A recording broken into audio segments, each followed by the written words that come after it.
What's going on, Colts Nation? I appreciate you joining me for another video. Where in this one, we're going to go over training camp from Sunday, right? We know Saturday, if you heard anything about yesterday, quarterback struggled, defense went off. They did their thing. This one, a little bit more of a back and forth action again, where we have the offenses, the quarterbacks, the top three quarterbacks, all being able to come back, have good bounce back days. We'll even see Mr. Riley Leonard having so far his best day camp, it seems.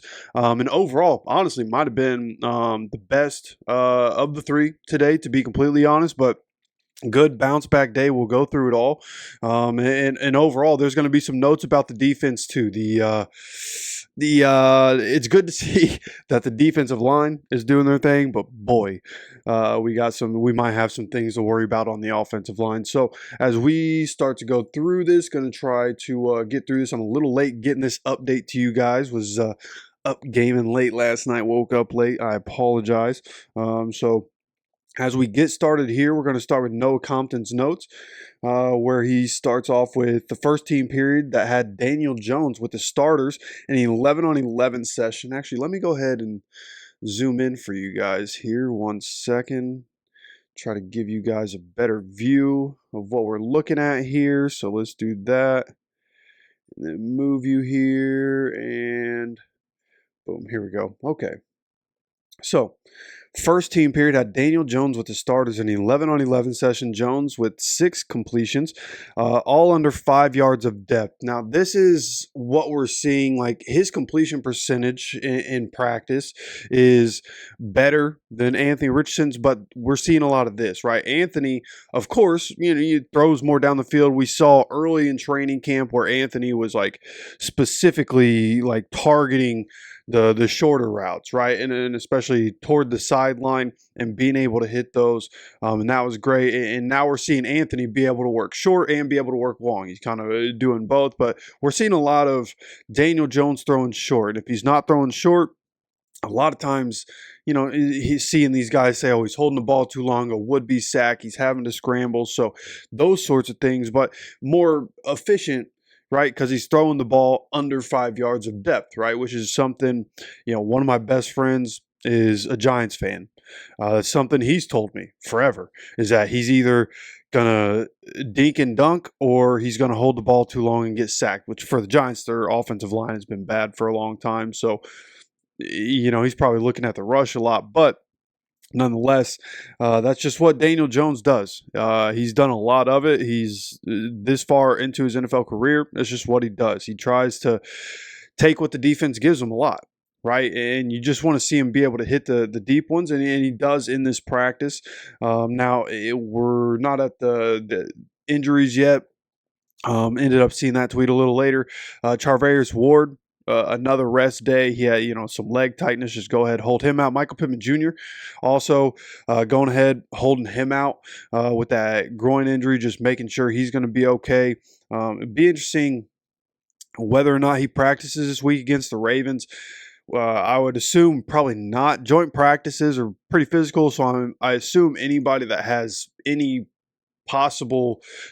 that's shown up on the injury report probably not going to practice against the Ravens. And the Colts also, outside of the Hall of Fame game, the Colts kick off the preseason at 7 o'clock on Thursday. I'm currently scheduled to be at my day job. I'm going to try to switch some things around. We'll see if I can get that to work. I want to be able to stream since we're kicking off the preseason. I think it'd be a great time with this quarterback competition and as much competition as we have on the roster to go ahead and stream the game. So I'm going to try to get that done. I'm not going to promise anything. I'm not telling you guys that's what's going to happen. My coworkers are pretty cool. And there are, a lot of us that are managers. So I'm going to try to switch some things around and see if I can get that done so that we can all hang out Thursday night. But we do kick off the preseason against the Ravens on Thursday, but we'll have some joint practices with them. And actually, let me switch over here. While I have you guys, I want to go ahead and look at the Ravens practice schedule just so we can get an idea of what the schedule is going to be like, because the Colts website doesn't have the away practices. So let me just look here, and it looks like Theirs is more complicated. I don't know why. Just show me your training camp practices. And okay, here we go. So we finally got it. So the joint practice with the Colts is going to be on Tuesday, is when that's going to happen. So for the Colts, I assume they're going to have Monday off and then have the joint practice. Is what that looks like. The Ravens practice on Monday. Maybe the Colts will have their own practice on the Ravens field, maybe. Not sure how that's going to work out. Not sure what their schedule is there. Maybe it's a travel day and a rest day for them, and then just have the joint practice Tuesday, then no practice on Wednesday for either team, and then the game on Thursday. I think that's what we're looking at as we go into it. Okay, so let me switch back over here. So now we know what we're looking at there. And as we continue to go through here, so he had the 6 completions, all under 5 yards of depth. Also had an off-target end zone strike to Alec Pierce, and another that was off Warren's fingertips. Efficient start for Jones and Co. So again, hitting the under stuff, tries to go down the field, and slightly off target to a couple of guys, but overall pretty efficient. Anthony Richardson's 11-on-11 session with the second team was a run-heavy affair. 5 rushes by running backs. AR hit Treadwell on a slant. In stride, hit Ulysses Bentley IV, who is a undrafted free agent running back. Actually, he has another note coming up. Hit him for a touchdown on a Texas route. And then rolling left, he hit Jelani Woods for a handful and was also sacked. And then had an off-target throw to A.D. Mitchell that fell short. Overall on the day, you know what? There are more notes coming up. I'll save that for later. Undrafted free agent, running back Ulysses Bentley IV, having a day so far, has already scored on a Texas route against the second unit and just broke one off for a nice chunk gain after an impressive jump cut versus the third team. So running back depth, certainly not a problem this year. Colts were actually running back, and we're going to see it later. Running back depth takes a hit as Salvin Ahmad ends up getting injured. Hip drop tackle takes him out. Severe ankle injury is what we're being told. So in my mind, I haven't seen anything of it. There's probably no video of it. There probably won't be a video or picture of it. I'm just assuming with everything I've seen, this is like Dak Prescott level bad. This is not a good situation. The undrafted free agent safety that tackled him in the end zone and didn't need to do it. Not supposed to hip drop tackle. The developmental period was supposed to be a tackling drill. But by all accounts, that tackle should have never happened. And by all accounts, that dude should not be on the team right now. I don't care if it was an accident. You take care of your own. You're an undrafted free agent rookie, and you just got a veteran running back who's fighting for a spot on a roster. You just got him hurt, and he's done for the year. Taking a year away from a veteran player. He doesn't need to be on the team. Like, I'm sorry, dude. You're tackling a guy in the end zone. He should be cut right now. I don't know if there shouldn't be any hesitation. He needs to be gone. He can't be hurting our players. You just can't do it. Colts rookie quarterback Riley Leonard just led an impressive touchdown drive with and against the third unit. Connected with tight end Sean McKeon twice. Once to Anthony Gould, who we're going to hear a lot about, on a beautiful 25-yard fade ball, finishing with the quick hitter to Landon Parker for the score. So Riley Leonard getting it done. Then Daniel Jones in 7-on-7 with the starters, off target to Mo Alley Cox. Then Kenny Moore, the second pass breakup, finished with 2 quick hitters to Downs and Warren.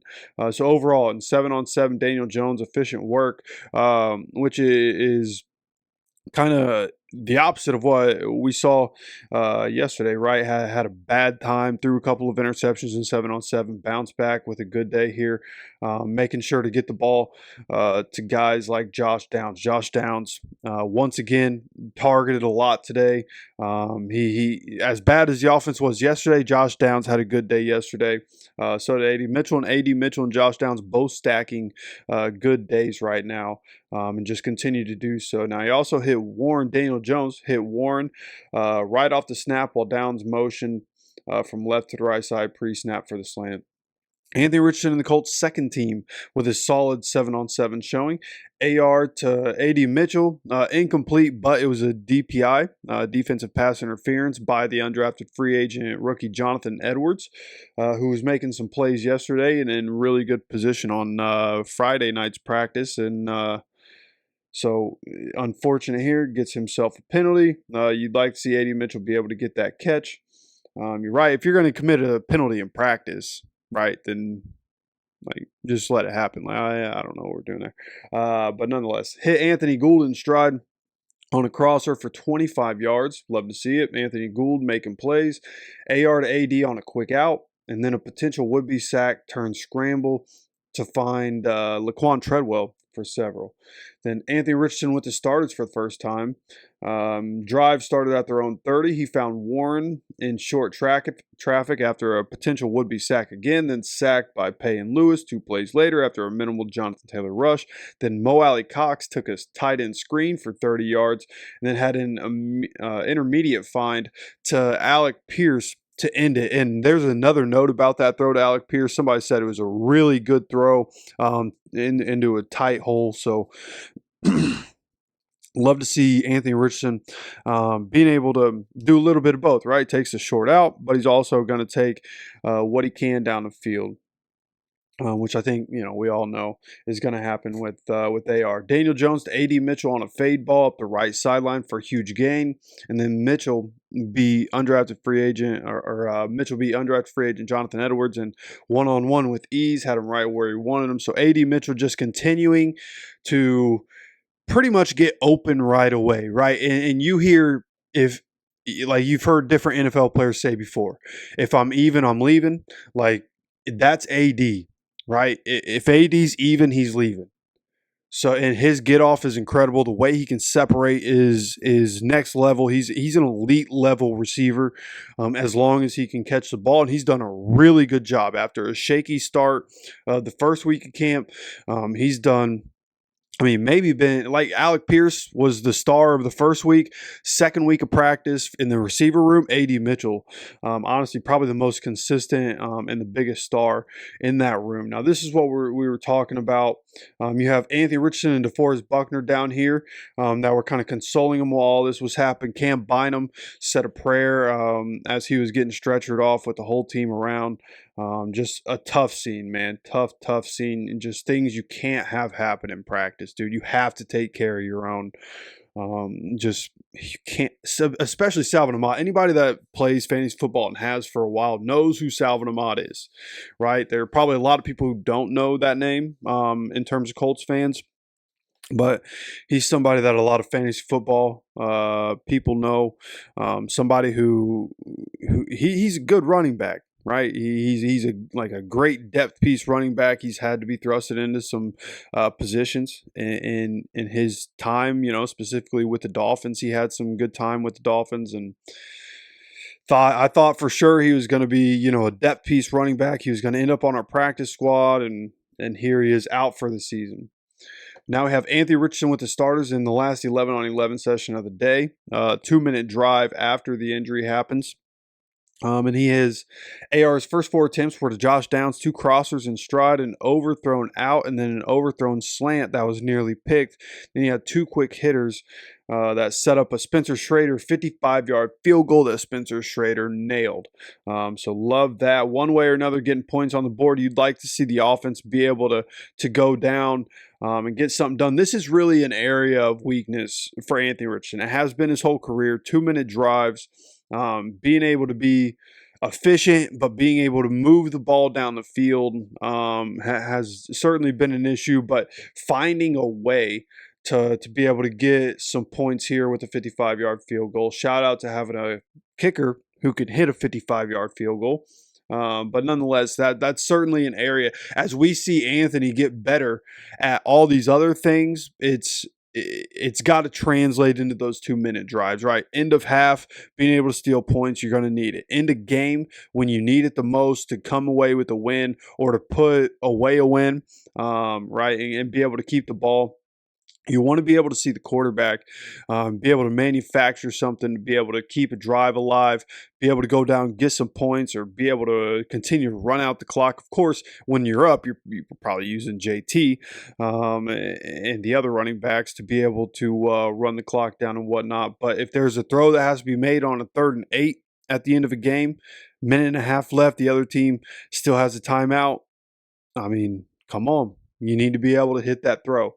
So that's an area as we continue to go. I want to see if Anthony can get better with these 2-minute drives. That's been one of the Achilles heels, and that's something that needs to continue to be worked on.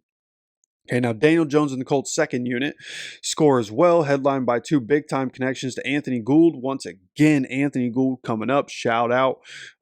Dropped one into the bucket in stride for 40 yards, and then one into traffic. Gould took the run after catch for deep. So overall, Daniel Jones getting the ball downfield, right? We started by saying he was throwing the ball too short. Well, he decided to go down the field. Anthony Gould is just tearing it up. Now, again, down our top 3 corners today, so corner depth was a little different. Going to be a little easier when you don't have Charvarius Ward out there, but nonetheless, quarterback's able to get it done. And then you have both Schrader and Trujillo making it from 33 yards out. And here, Colts put this out not too long ago. This is Anthony to Anthony right here. Great pass, great job. Anthony Gould just running away from defenders, which is when, and there's Daniel Jones, that hole shot that we were just talking about in traffic. And then another one where he takes the run after the catch right there on the short crosser. So Anthony Gould, when he got drafted, man, we talked about this dude could probably be an elite punt returner and take Josh Downs off of that responsibility, but also his ability with the ball in his hands, he's incredible. So love what he's been able to put together. Now, here we have really good follow on Twitter. Okay, really good follow on Twitter. Okay, so let's go through this. Quarterbacks. These are notes on different players, different position groups. Shout out, does great work here.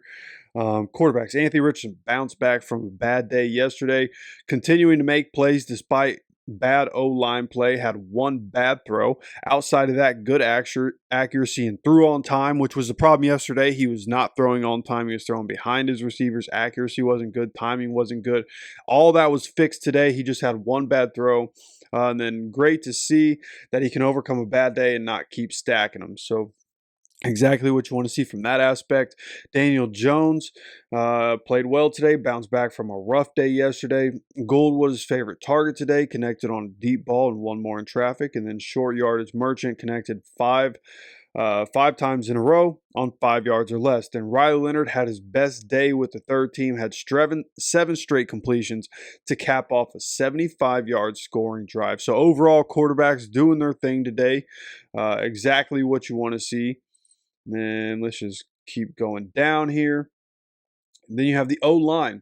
Had their worst day today, somewhere between 7 and 9 sacks given up. And this goes to the same conversation we had yesterday, right? Like sometimes it's okay to see the defense win, right? Defense, some of these practices, defensive line only getting 1 or 2 sacks throughout an entire practice. Today, they pretty much ruined practice. They were all over the place, but you love to see it, right? 8+ sacks. Pay and Latu, the guys starting, great days. Now, I will say most of the sacks in camp seem to be coming from Braden Smith's side. It's just a fact. I'm not hating. I'm just saying. So as he continues to work himself back in, right? Can Braden continue to get better? Or, hey, maybe we're at a point in Kwity Paye's career where, right, I've talked so much about taking the dogs off the leash. Maybe you take Kwity off the leash and Bro's about to go nuts and have a 15-sack season, right? We could see that. Could see Latu have an incredible, 12 to 15 sack season. Like you really feeling good about the defensive line depth. JTT starting to find his stride as a rookie, getting better each day, which is exactly what we talked about when he got drafted. Between, from the beginning of training camp to the end of the season, he's just going to continue to get better. And by the end of the season, he's going to be an important part of the rotation on that defensive front. Right, then you have Tyquan Lewis connected for a sack today with Kwity Paye as he continues to work inside and out. So defensive line depth again feels solid. Then here we have the pass catchers. Josh Downs continued to be targeted multiple times today, 4 straight targets by AR. Then you have A.D. Mitchell stacking great day after great day, making plays left and right. 0 drops the last few practices. So AD continuing to make plays out there. Love to see it. Anthony Gould has been a camp standout. So for as much as we talked, I just mentioned a little earlier, you have Alec Pierce and you have A.D. Mitchell as, week by week, the stars of camp. But the most consistent so far has probably been Anthony Gould. With Michael Pittman Jr. sitting out, he's able to come up, get more reps, able to get into the lineup more. So from that aspect, it's been good. Seeing his development is great. This is a guy, we could end up seeing him be a reason why, hey, maybe one day Josh Downs isn't a Colt. That would be unfortunate. I have a Josh Downs jersey. It'd be cool to see him stay a Colt for a while. But nonetheless, Anthony Gould, man, really showing out. Had a 40-yard catch today and taking that sophomore leap, it seems. And then Tyler Warren does not look like a rookie, continues to be both quarterbacks' favorite target and a good fantasy football weapon, of course. And then to finish off here, you have Zaire Franklin, who only participated in 7-on-7s and individual drills. Not yet a part of the 11-on-11s and probably won't be this week with the Ravens.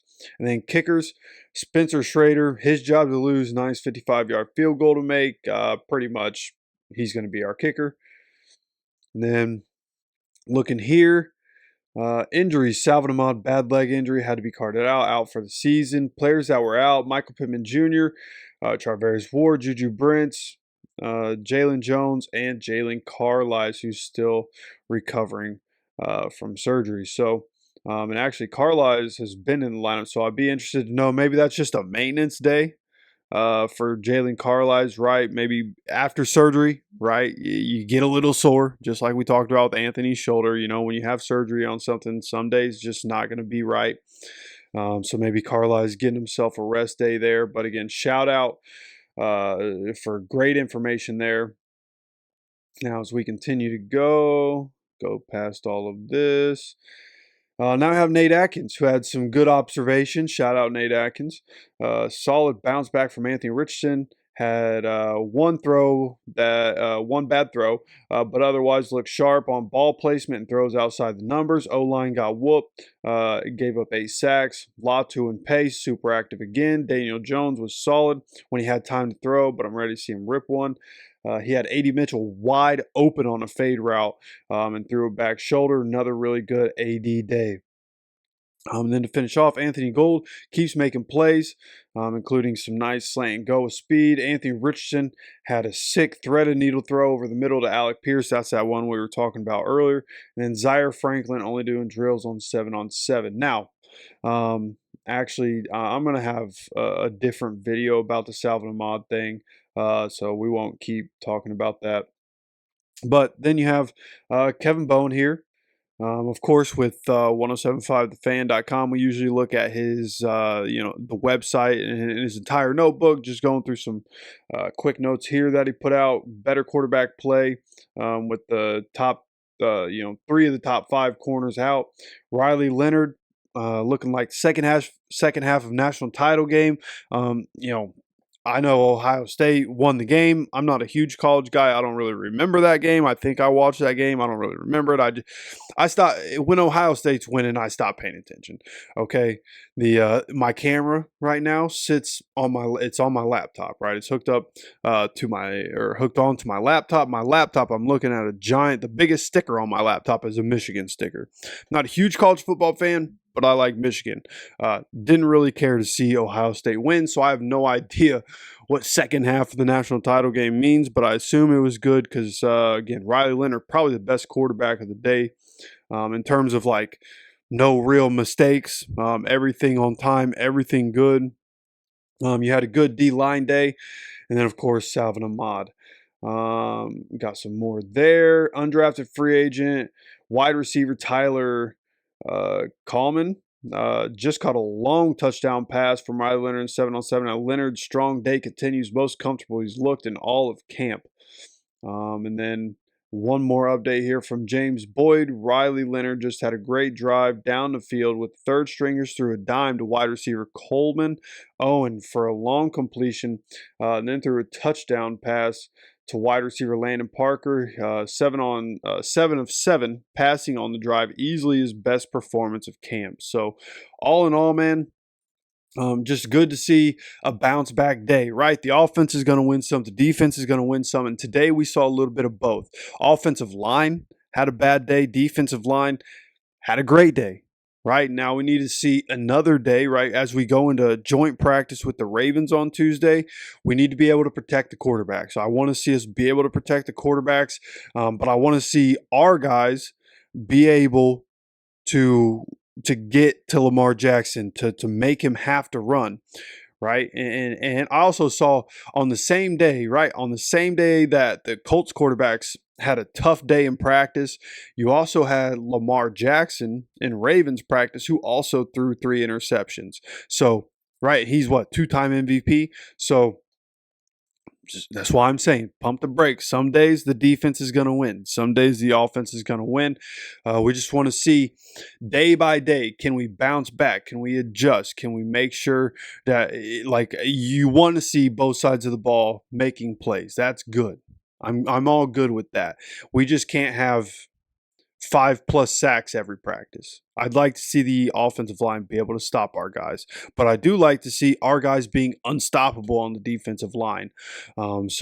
Especially in terms of edge rusher, man. For a long time we've had to worry about if DeForest Buckner in the middle isn't getting quarterback pressure, we're probably not getting quarterback pressure. But now this year, we're really not going to be like that. Latu and Pay coming off the edge, JTT as second string, and then you have, and of course, Tyquan Lewis, who can play inside out, Samson Ebicom, who we're not really hearing a lot of. So he might be, getting buried a little bit in the depth chart right now. We have a lot of guys. We got a lot of guys. So that's going to be the update for today. I thought this was going to be a little shorter. I'm sitting here as I'm recording. This video probably going to be more like 26, 27 minutes, but we're sitting here at 28 minutes in the recording. So I tried to hurry up with my talk and tried to hurry up and go through it. But there's a lot, man. I try to get you guys the details. So if you enjoy the content, make sure you hit the like button. Make sure you're subscribed with notifications on so you get notified anytime we drop any content. Again, we have more videos that I want to do today. I want to talk about the Salvin Ahmad thing. That's completely unacceptable and you can't have it. And as a fantasy football kind of guy, just feels so bad, man. Not that he was going to be a key part of the team, but just somebody that was on a fantasy team for me in the past, and somebody that I was really hoping he'd be able to stick at least on the practice squad. So plenty of videos to come. Going to be a busy week.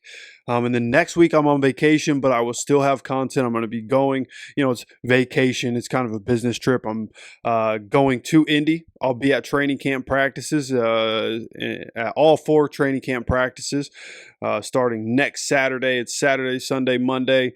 And then, a couple days off, then joint practice with the Packers on that Thursday.